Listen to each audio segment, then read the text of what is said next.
welcome back to the Zeze Millz Show. I am Zeze Millz, and today we have a special guest in the building, all the way from overseas. I'm trying to think, is this my first American? I think it might be my first American, you know. You chose well. I know, right? You chose well. You're right, I'm going to say this right, but well, we was having a conversation before we started. Yes, we did. And I said, how do you want me to pronounce your name? Mm-hmm. And you said the American way. Yeah. You said Rotimi. Yeah. And then I was like, I spoke to my Nigerian mates. Yes. And they said it's supposed to be Rotimi. No, that's like Spanish. Okay. I don't know what that was. No. It's it's Rotimi. Rotimi. Rotimi. Rotimi. That's still Spanish. Oh wait. Yeah. Rotimi. That's okay, but Italian. you're not saying it right yourself. Rotimi. Yeah, but when you say it to the people, you say Rotimi. Oh yeah, because Americans, it's hard they sound like you. if they it's just make it easier for everybody. Okay, I'm just gonna call you Rotimi. Yeah. Thanks for coming. Thank you for having me. I'm really excited to have this chat because when I was thinking, when I was asked, do you want to have a sit down? Let's have a conversation. And let's all have this. I was like, I do want to, but I always get a little bit nervous. Okay. Because I never know what angle to come in with somebody that has such a kind of, people know you as one way. Yeah. Because I think about the person, and I think when you go into an interview, it must be so boring. Everyone probably talks to you about power. Everyone probably talks to you about your role and all these things. And I was like, I want to come from a different angle. I want to talk about something different. I want to see, and I kind of want to know what was life before power, before all of this happened, before you kind of, because you was around before power, you was who you were before this. But I think when people think of you, the first thing they think of is power. Does that annoy you? Does that make you feel like I'm more than this? Oh, for sure. You know, to answer that question, like, yeah, it does. At first it did. Right. And then I had to understand that if that's what you know me from, then that's what you know me from. You know, but then I had a conversation with Tyrese about it, and again, he's another actor, musician. So he was like, bro, like, take this don't be mad, don't get frustrated. Take this opportunity and kill this opportunity to make people want to know who you are.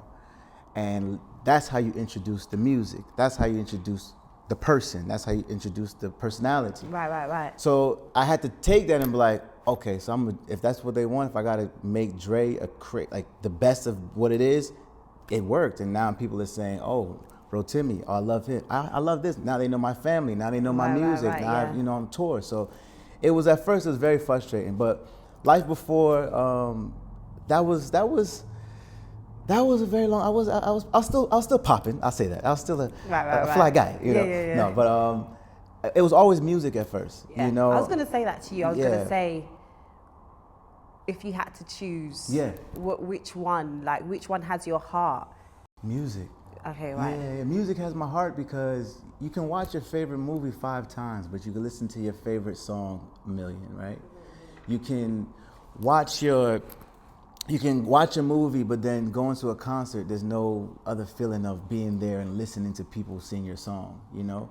And for me, like, I didn't write power, you know? I just delivered it, but I can write my music, you know, and I can make people feel. So it's a deeper connection, you know, and but yeah, I grew up in New Jersey, Maple, New Jersey, first generation Nigerian. That's because I read that you come from Yoruba and Igbo, in a Yoruba and Igbo household. So how was that? Because I was saying to you earlier, I went to a predominantly Nigerian church. Yes. So I was kind of brought up around Nigerian culture, obviously not as if I was in a household, but I would get to dip in every Sunday and get to, you know, appreciate the culture and whatnot.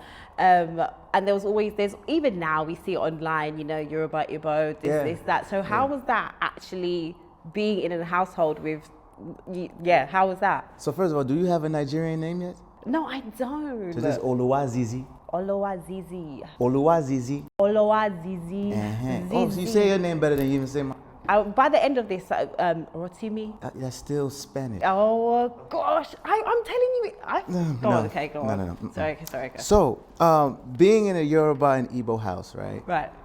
They didn't get along. The families didn't get along. So So I have like 1 million cousins. However, I only know maybe 2 of them. Wow. And my mom has 11 brothers and sisters, and for a long, long time, they were mad at my mom for being with a Yoruba man. Right. And so it was like, I didn't really know the concept of what family is, except my mom and my dad. Right. So now we're starting to establish relationships and build, you know, as we're adults now. But it was tough. Like, it was tough. What about like growing up as first generation Nigerian in New Jersey? Because I was saying, I think now within American culture, it seems quite cool. Everyone's embracing their kind of African heritage, but I can imagine that probably wasn't what it was like growing up, because it wasn't cool back then to say you was Nigerian. Even over here, we always make a joke. It's like, it was cool to be Jamaican, Caribbean, all of those things, but you would never, it wasn't cool to be, you know. It was, but the thing is, no one believed I was Nigerian. Oh, okay. Because I'm light-skinned, you know, so it was like, you're not Nigerian. I'm like, yo, I swear I'm Nigerian, bro. Right. And they're like, why do you want to be that? Like, stop. Like, that to your point. But I have like friends who are like really, really dark and just came back. So it was a really, oh, you must be African. Oh, booty scratcher. Like, it was really bad. Yeah. So for me, my parents kept a lot of the culture. I didn't eat like hamburgers and cheeseburgers and pizzas. It was always eba, jollof rice, all of these things for a long, long time to make sure I was grounded. But it's crazy. I realized that things have changed in terms of Nigerians and Africans being cool when I was on set and Lorenz Tate, he came to me, he was like, hey bro, so I did my 23andMe and I'm like 18% Nigerian, right? And I'm like Ghanaian, is that how you say Ghanaian? Yeah. So you gotta teach me, and it's like, wow, this is, it's like a cool thing. It's like now. A fraternity, like you wanna be a part of it, you know? Yeah, I saw one girl online who was getting accused of doing blackfishing, you know, and the blackfishing thing, you know. Blackfish, no, what's that? Blackfishing is like when you're white, but you might appear like racially ambiguous, trying to, no one really knows what you are, you tan a lot. And basically she's getting a lot of backlash for it, and she put up her ancestry thing. It was like, actually. Really? Yeah. Did she make it up? She doctored? Yeah, she circled it to be like, well, actually, I do have black in me, so I'm not catfishing. And I was just like, right, this is what we're doing now. Yeah. It's mad. Yes, it's cool, man. Before you came, we was having a little debate in-house, because I was like, when did Dre come into power? What season? And everyone was like, no, it was the first one. I was like, no, it wasn't the first one. Then someone was like the second, someone was like the third. Yeah. Did everything just seem like it was one big like melting time for power? Because that's how it feels for me. It was, I don't actually remember when it started, but I do remember when it started, if that makes sense. But it's such a long time ago, but it doesn't feel like a long time ago. It was almost 10 years ago that power started. So like I got on season 2. Right. Yeah. We got there. Yeah. We got there at the end. Yeah, you got it? So I got on at season 2, and I remember it by my confidence as an actor growing, and the more confident I got, the more they trusted me with more. Right. Okay. So by season 5, it was everybody trying to kill Dre. Right. When you have Ghost and Tommy and Kane and all plotting how do we take this one person that came from here, it was like, not like plotting, but it was like it represented how my life was moving at that time too, you know. So you were signed to G Unit? Yeah. So was you signed to G Unit before you did Power, or? Oh, that's a crazy story. No. Okay. So season 2, I worked with 50, if you remember, it was Dre and Kanan at first for a long time. So we spent a lot of our time together. So he was putting me on game on like the business, women, money, everything, just learning so much. And one day, I still didn't tell him I did music. So one day, somebody comes to the car and gives a mixtape. And he's like, yeah, Fifth, listen to it, man, listen to it. I sit next to him, he took it, he's like, I ain't listening to this shit. So I was like, oh, okay. It was your mixtape? No, it was somebody else's. Oh, I thought it was your mixtape. No. Yeah, listen to this. No. I watched how he did him. Right. So I was like, no, I am not. I am not doing this. So what happened was, I was recording one night with these producers, and this is when Snapchat had just come out, right? So I came out with these producers, and they were like, yo, we just won this battle where somebody from a record label was gonna come in and take some of our beats. Do you mind? I said, nah. So the guy came in, and my song was playing while I was recording. He was like, yo, is this you? I was like, yeah, man. He was like, mind you, this is during season 2. We're filming, so it didn't come out. No one knows me yet like that. Yeah. So he's like, yo, who? Like, this is dope. I was like, yeah. He was like, I work with Kendrick Lamar, Eminem, 50. I said, oh, I'm doing a TV show with 50. That's crazy. I'm playing Dre, this character named Dre on Power. He was like, yo, I'm the head of G Unit. Like, he's like, I'm the head A&R G Unit. Yo, come to the office tomorrow. Oh my gosh. Crazy. He's like, come to the office tomorrow. I'm like, oh, this is crazy. So my meeting was at 1 o'clock, right? So when you have these music meetings, you usually are there from 1 to 1:30. Right, okay. 30 minutes, you're done. Right, okay. But I was late. I got there at 2, so I'm panicking. Why was you late? I was busy? Busy. I was reading the Bible. You was busy frolicking. Huh? So you nearly missed out an opportunity because you was frolicking. Listen, it was new money. It was new money, okay? I was like, we're not gonna talk about this. It's not the point of the story, guys. It's not the point. Okay, can I give it? Go on. Okay. See, you see men, they will lose out on opportunity, you know. What are you talking about? For nyash. I made it. They said don't die for nyash, and you nearly go on. No, God blessed me. Let me tell you that. I still was blessed, okay? All right, so I got there at 2, and 50 then walks in at 2:15. So I would have missed him if I was on time, right? Okay. So, yes, Jesus Christ. So then at 2:15, he's like, yo, is this your music? I'm like, yeah. He's like, you sing? You do? He was like, bro, I've been around you for 7 months. You never mentioned anything? I said, nah, man, I saw you did Old Boy 4 months ago. I was like, you're going to hear about it somehow. He listened to it. I played the song. He made me play the song 8 times, and then he does that 50 smile and is like, listen, man, I want to sign you. And I'm going to get on this song tonight. So let's do the deal, and let's put this out next month. And that's how my deal happened. Yeah. That's crazy. Crazy. And he respected me so much because I didn't ask for a handout. Right. Yeah. Still made it up. How have you, this is going to sound so bad, how have you managed to survive 50 Cent? Yeah, it's a great question. Because Yeah. Because I feel like I have this like love-hate relationship with him where I look at him and I admire everything that he's done, and then I see things online, I'm like, what? How did we get here? But what I have realized is that it feels like everyone around him has like has a time span of, like, not a time span, but if he doesn't like something, then it's goodbye type of vibe. Yeah. So how you've been around him for a very long time. He seems to have likes you a lot, takes a nice liking to you. Is that just, you just know how to maneuver, or it's just people, like, I've read him wrong, or do you know what I mean? So 50 likes real people, right? So if you don't lead with your gift, like if you don't lead by your talent, like if it doesn't fill your head up, and you know that, okay, I am my person and this is what I do, he'll love you to death. Because that's how he is, you know what I mean? And he's like the kindest person.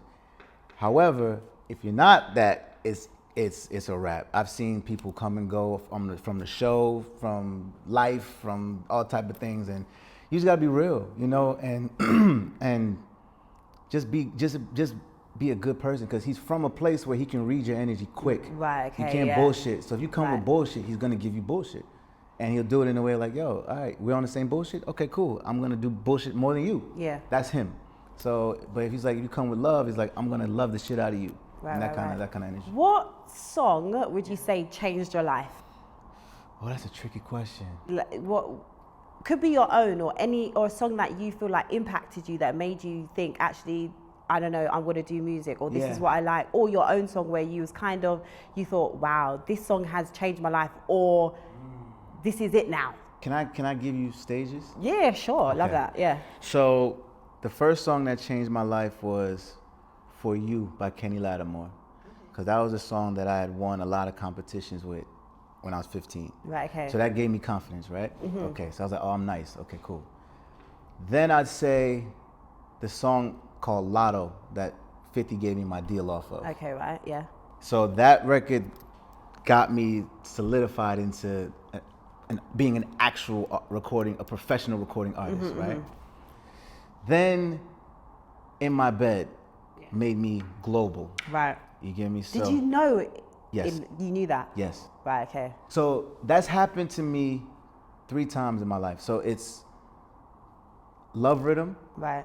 In My Bed, and the one that we just dropped called Make You Say. Right, okay. So those 3, I know it's the same ear, like feeling, but then the feeling is growing. I don't know how to explain it. So then, if you have a feeling when you, with those 3 songs, what about the other songs you make in the middle? Like, do you know, okay, this is not going to be In My Bed, this is not going to be, you know, and you just kind of put it out like, oh yeah, well, you know, we'll see what happens. But in your heart, you know it's not that? So, no, it's not that. It's okay, right. Okay, so you go into it saying, I need a single. Right, okay. Right? And so you say, okay, this is the one that moves me. Like, but the other ones still move me. It just complements the one that moved. Okay. So you strive for that great sound. You strive to make great music all the time. But sometimes you're like, I missed it. You could be honest, like, I missed it. Or you'll be surprised by a reaction. So like, we just had a listening party. And for new songs I didn't do. So there's a record that I haven't released. There's a record that I did that I felt like, oh, it came out really dope. I like it. But it was the favorite of everyone there. Right. So you can't really control it. You just know that I love it. It sounds good to me. I stand by it. Okay, let's move on to the next one. Right. How would you describe your sound? Ooh. Is it? Yeah. Go on. No. No, is it? No. Is it like you Afro beats, you Afro swing? There's all these like subcategories now of everything. So I always ask artists this, and they always kind of just. I feel like the answer I get a lot nowadays is kind of it's up to you, kind of what you what you think I am, if that makes sense. Yeah. So it's not. What would I say? I think I'd be labeling myself.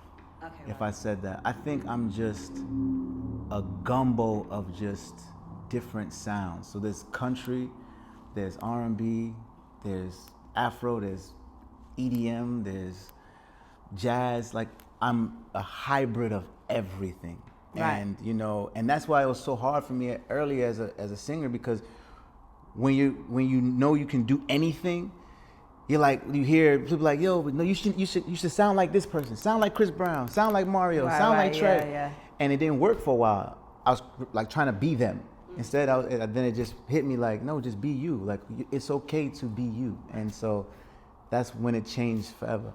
What's the love life saying? I know you engaged. I'm engaged. Yeah. You're engaged. Yeah. You've baby number 2. On the way. Oh, he's on the way. Yeah. How is that being, obviously all the ladies love you. Yeah. I would say you're quite sexual in your videos. You know, you like to give the ladies a little bit of a thing going on. And I feel like Americans, you are very in touch with your sexuality. You see the men over here, not so much. Really? Yeah, they're a bit squirmish about things. They don't even want to admit that they like.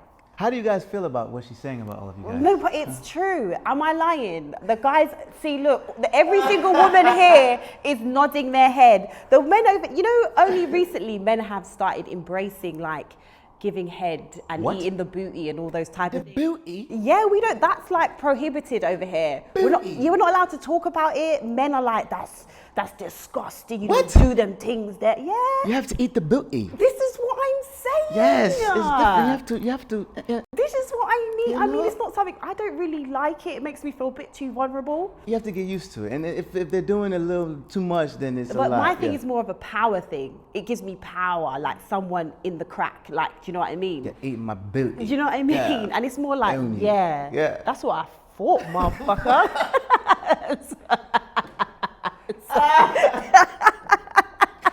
That's more, it's not an actual nice feeling if I'm being honest with myself. It's more of a power trip. And that's when I thought maybe I shouldn't let people do it, because it's not because I like it, it's a power trip thing. But the men over here, we're not open. Why though? And I feel like that's why R&B over here is kind of, it's doing so much better now. And the ladies are really controlling the whole thing. But I think for men, that's actually, how do you feel like? Because in current state of music now, men are not necessarily allowed to be, you know, like back in the day, I love old school R&B, you know, like when they'd be crying and telling you they want to stand in the rain and they're going to pay your bills and all these things. And now guys are like, bend over, I'm going to break your back. And you're just like, whoa, where's the flowers? And I think, again, like, I think it kind of started when rappers started singing a bit too. Okay. So, okay. You know, the tone with rappers was like that. Like, this is what we're gonna do, bitch, do blah, blah. Yeah, now they've transferred to melody of bitch. Yeah. You know what I'm saying? It's a little different. I never thought, see? Yeah, but at the same time, that's why I take pride in making songs that are like, that empower women, that make that I can still say, look, I'll take you from your man in a very, but you belong with me, instead of, bitch, I'm gonna send you back to the, and those records, when it's about love, last longer. I was saying this the other day, the ladies back in the day, the 90s R&B ladies, like Mary J, like one of my favorite Mary J. Blige songs is, I Can Love You Better. And I was just like, subtle. She is talking about teeth in your man. Quick. And quickly, she's telling everyone, SWV, you're the one, all these songs, they're talking about teeth in men from other women. And it was so smooth that you didn't even realize it was happening. Exactly. And that's what I say about music these days. It's not that, we need to be this pure thing. Face. It's just be a bit more subtle about it. Subtle. And I think and that's why the more people do that, that's why records like that have that subtle approach last longer. Because it's always gonna win. It's always gonna win. The fact that you remember that from 25 years ago is example. So back to the love life and fiance and kids. How do you juggle all of that? You started a business with, you've got a wellness business, right? Yes. So we have a skincare line. Nice. Well, I should look at the skin, it's glowing and everything. Thank you so much. Thank you. Awesome. So can you try can you say my name one more time? Let me just see if it, can you say by the middle of the, Rotimi. It's a little Argentinian now. Nah, sorry, come on, this is a joke. No, you're doing it. I'm Rotimi. Rotimi. You out here? Sorry, is anyone else hearing what he's hearing? Nah. Does it sound good to you guys? Does it sound good? Huh? This is what we can't... Why are you gonna... You're fired. You're fired.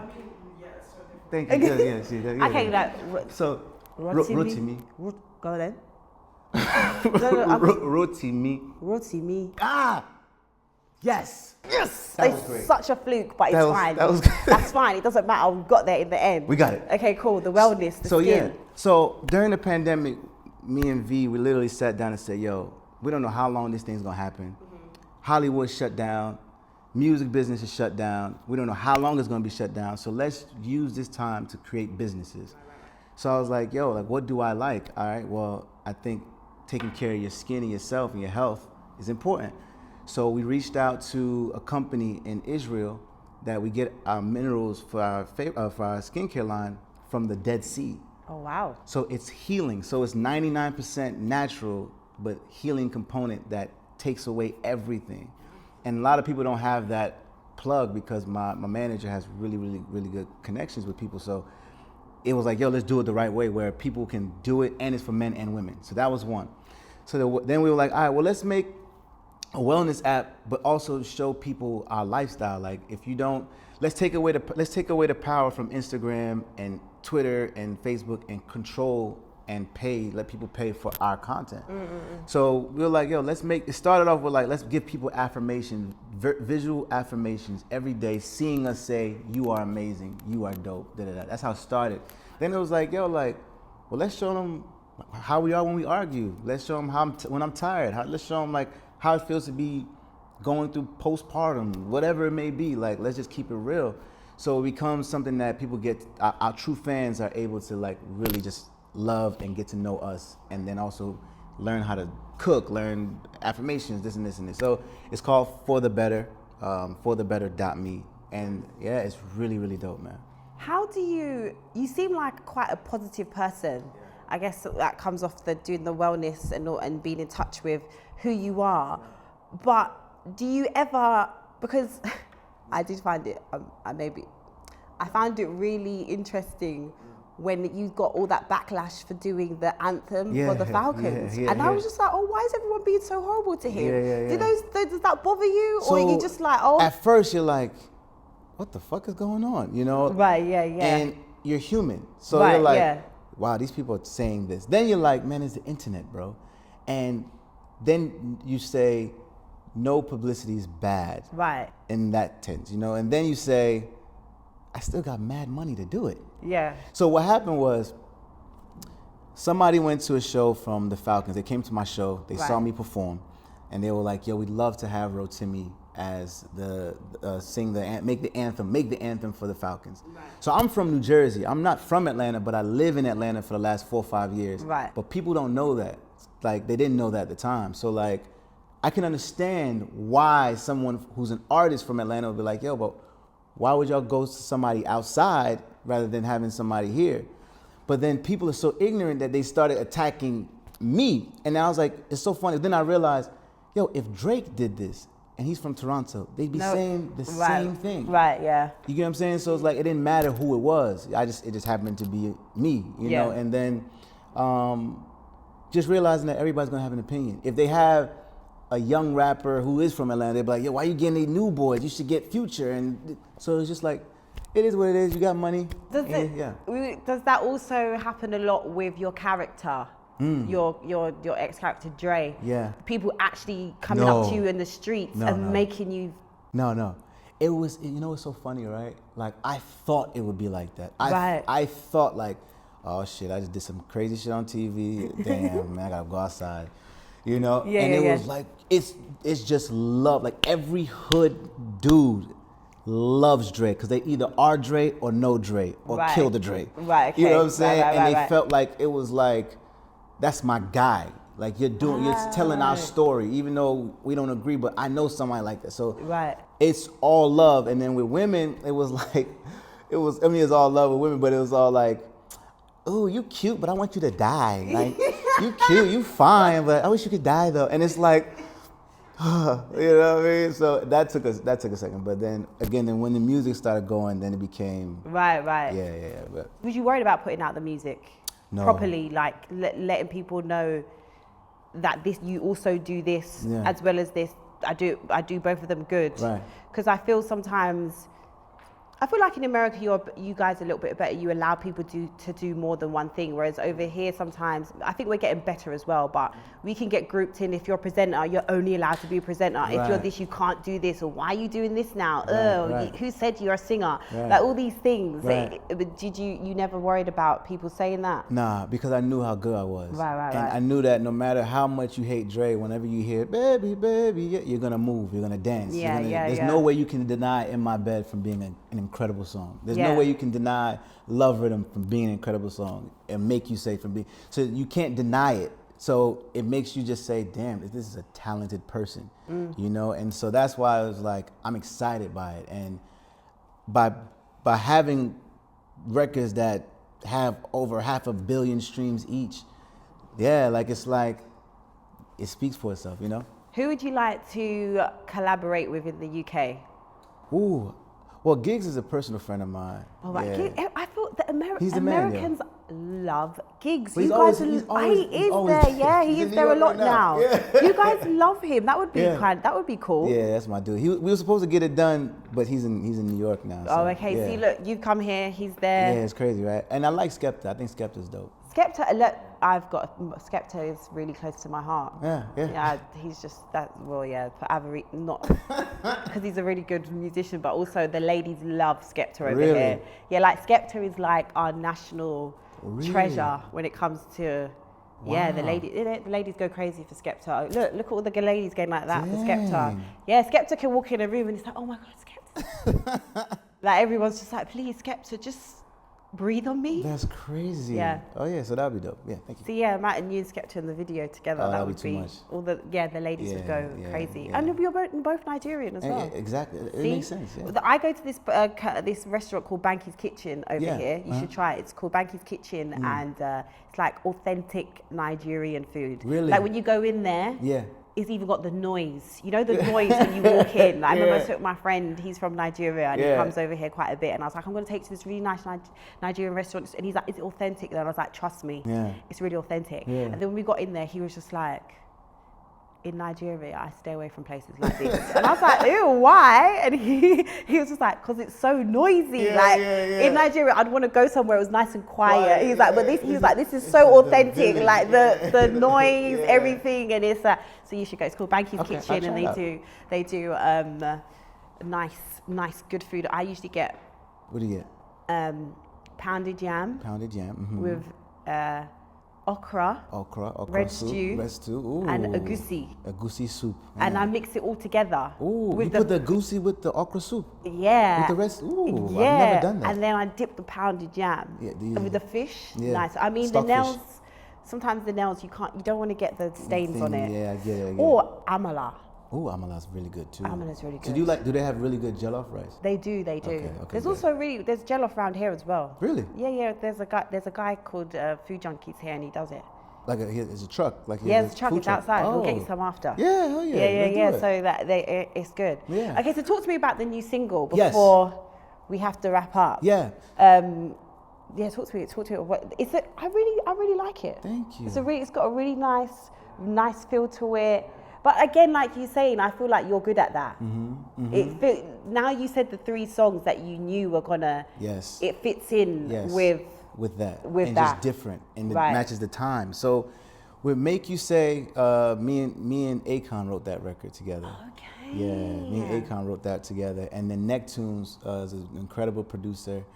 We did it all together, and it's like I heard the Amapiano vibe, man, and like it just touched me, man. And it was like big right now. Yeah, and it's not that big in America. Oh, okay, no. right. Oh, right. Okay. So it's like, oh, this is dope. Like I love this, but like I want to get like the production from someone who has the biggest Amapiano record of all time, which is Necktunes. Right. So got with Necktunes, and I was like, I got to be true to myself, and that's why my voice on it was like still very, very melodic.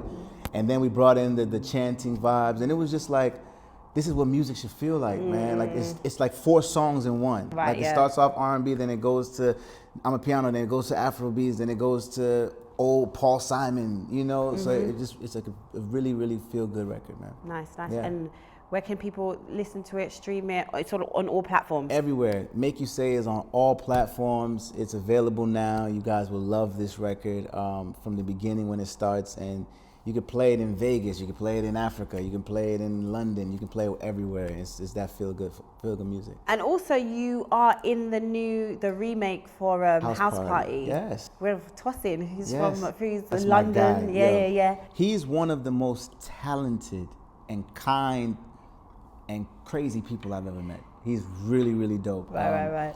And it's just crazy how some British actors can do better American accents. His accent is so crazy. Good. I saw the trailer and I was just like, oh my God, it's so crazy. Good. How are because there was a lot of conversation around British people coming over, almost taking you guys' roles. Yeah. It was this whole thing, and it was. Do you have a feeling towards that? No. Do you think, why don't you give it to us? No, if they're better, they're better. Right, yeah. Like if they went in there, did the role, sounded like what they wanted to hear, give them like they deserve it. It's like we can't complain if we have a great British accent and then we get it, you know. I mean, but you Americans really struggle with it. It's horrible. I just learned booty, and I like booty. But you guys always make us sound like that. Like we chop things up. No, you did. Booty. That is not a word together anymore. Booty. That's the one word. Booty. Booty is like. But did I say booty? You just said booty, yeah. Yeah, but I'm copying you. Okay, so you say it. Booty. That's not how you said it at first. You said booty. The man them are not even the booty. Wait, can somebody rewind this? This is a moment in the video where you rewind the first time it was said, okay? Please, mark that. So how was it filming? Oh, it was dope, man. It looks like a pretty good remake as well. Because I know there's always that thing as well. People are like, remake. Yeah. But it looks good. Yeah, it's what makes it so dope is that everybody was young. Like every actor in there was young and trying to prove themselves. Right. So we didn't have like heavy hitters. Like, we had like cameos, but like the main cast are all young, hungry actors. So we were pushing each other, you know what I mean?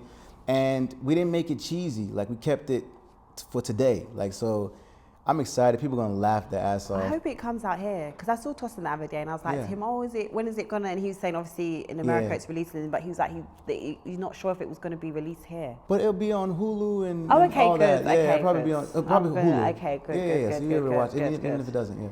So have you got any questions for me? Oh. Because I feel like we've had a nice little chat. Do I have any questions for Anything. How's your dating life? How's my dating life? Yeah. Struggling. Yeah. It's really peak, actually. Why? Because I can't put my finger on it anymore. Is it you? Is it me? Yeah. I think what I do could be a bit weird to some people. What do you do? As in like my career, that I talk a lot, that I'm out a lot. Oh. So I think, do you know what I mean? Got I feel like for men, right, it's appealing to women. Yes. Do you know what I mean? Yes. So women would look at you and be like, I want that. Yes. I'm going to make sure. Whereas men, they maybe see women who are out there as a turn off. It's not something that they want necessarily. It's not desirable to women. Yes. To men, for a woman. It takes a certain type of man's confidence, though. That's what I think it is. And Most men aren't confident. I know. Most men are not. So, and also the men that you think are confident are not the confident ones. Exactly. So then that's the men that I normally gravitate towards. And they're the actual pussy holes. Do you know what I mean? Mm-hmm. And the ones that I probably should gravitate towards, I'm probably like, he's just really quiet and he doesn't really have like edge. Those stupid things that women say. Like he just, there's just something that's missing. Yeah. So is it easier to date in the industry or not in the industry? Date in. It's easier to date. It's easier to date within. Within, okay. But it's also then it can I feel like it can become quite incestual, if that makes sense. Yes, like because everyone knows each other. So then it becomes this thing of like, you might be talking to my girl's ex and then it's like, but you see her out a couple times, so now she thinks you're brethren. So you're like, we're not friends, like honestly, but now you're looking at me sideways because I'm chatting to your ex-man. It's like, but babe, we don't even have each other's number, so what's going on? Like, why do you think now I owe you an explanation? And then, do you know what I mean? It's all of this, but then someone outside now, they don't get it. Because they think, they'll see me out on a Thursday night and they think I'm having a good time, but really it's I am. It's nice to be here, but it's also work. You know what I mean? Like, I'm very excited to go home. At the end of the night, I'm like, shit, thank God I get to go home and not talk to anyone. But when you're not in it, you don't see it like that. Do you know what I mean? So then that's where it becomes more complicated. So do you feel like maybe we should do this? Maybe try this. Get somebody who's outside of it, who's willing to learn about it. And show them what you do.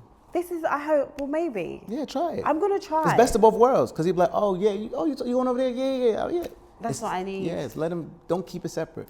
I'm trying, but then you also, like, nowadays, guys want to always be hiding their girlfriends and stuff. It's weird shit like that. Like, really? I don't want to go on the gram. Like, let's see if you want to show them they're doing up this stupidness. Do you know what I mean? Damn, that's whack. See, it's hard. I don't think men understand how dire it is for us. Especially if you're not like a new school woman, maybe that does the approaching and everything. You still would like a guy to approach you and kind of do the courting thing. You guys are in control, which is like, you get to, you know what I mean? You get to decide whether I'm just like, okay. But most men don't know how to do that.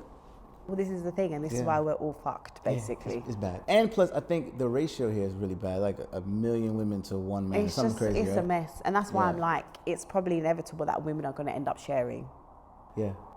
With you knowing or not knowing. Do you know what I mean? So it's like, you just get the best one. You just have to pick the best shit person. That is my love life, basically. I'm going to LA next week, though. Oh, yes. It's not any better. I know, it's even worse over there. No. But English girls, we really think that American guys are us, like, you always see it on socials, like, I just need to find myself one American guy. And it's like, sis, trust me, they are the worst. We are worse than these guys. Yeah, I know, but we don't see that. It's always like something over there seems better. Do you know what I mean? And we say the same thing, like, dog, you gotta go to London, bro. Blah, blah, blah, blah. So I know. And then the guys over here will be like, you want English girls? Right. You lot are mad. So it's always the greener grass syndrome, right? So when do you go back? Well, this was going to come out. So did you just come here for short periods of time and that's it? Yeah. So okay.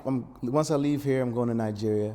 Nice. Yeah, I haven't been back in a while, and then I'm going to South Africa for the first time. Nice. So spend a couple of days there, and just learn more about the music, learn about the culture, learn about the vibe out there, and just be true there. Well, thank you so much. You. It's been really nice talking to you. You as well. I'm gonna get it right, okay. Guys. This has been Rotimi. That's like an old mafia woman name. Rotimi. That was fucking horrible. No. That was bad. It was not that bad. No, it was worse than when we started. Oh my God. Okay. Yeah. I'm not Rotimi. Who the hell is that? Okay, no. Who the hell is that? Who the hell? Man. I was doing the English one that you said. Who is that? You didn't enter the routine.